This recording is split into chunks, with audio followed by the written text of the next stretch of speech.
বাংলাদেশ জামাতে ইসলামীর আমির ডাক্তার শফিকুর রহমানের সঙ্গে সৌজন্য সাক্ষাৎ করেছেন বাংলাদেশে নিযুক্ত ব্রাজিলের রাষ্ট্রদূত পাওলো ফার্নান্দো দিয়াস ফেরেস। সোমবার দুপুরে রাজধানীর মগবাজারে জামাতের কেন্দ্রীয় কার্যালয়ে এই সৌজন্য সাক্ষাৎ অনুষ্ঠিত হয়। সাক্ষাৎ শেষে জামাতে ইসলামের নায়েবে আমির ডাক্তার সৈয়দ আব্দুল্লাহ মোহাম্মদ তাহের বলেন, ব্রাজিল বাংলাদেশের সম্পর্ক ভবিষ্যতে আরও কিভাবে উন্নত করা যায় সেই বিষয়ে আলোচনা হয়েছে। বাংলাদেশ থেকে ফার্মাসিউটিক্যাল ও গার্মেন্টস পণ্য কিভাবে ব্রাজিলে রপ্তানি করা যায় সেই বিষয়ে কথা হয়েছে। এ সময় বিএনপির সঙ্গে জামাতের মত বিরোধ কেন হচ্ছে, সাংবাদিকদের এমন প্রশ্নের জবাবে ডাক্তার তাহের বলেন, বিএনপির সঙ্গে তাদের তেমন কোনো দূরত্ব নেই। তারা বাংলাদেশে আরো কিভাবে এক্সপোর্ট বাড়াতে আলোচনা করেছে।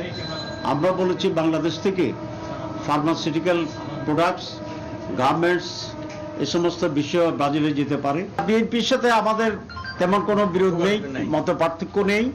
ছোট ছোট ইস্যুগুলোতে কেউ কেউ ফেরি ফেরি বা সাইডে কথা বলছেন, সেটা এত ধর্তব্য বিষয় নয়।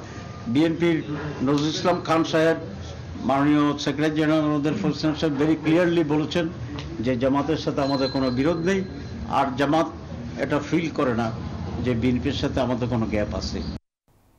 বসুন্ধরা টিস্যুতে ছাড়ের ছড়াছড়ি। বসুন্ধরা টিস্যু নিয়ে এলো নিশ্চিত ছাড়।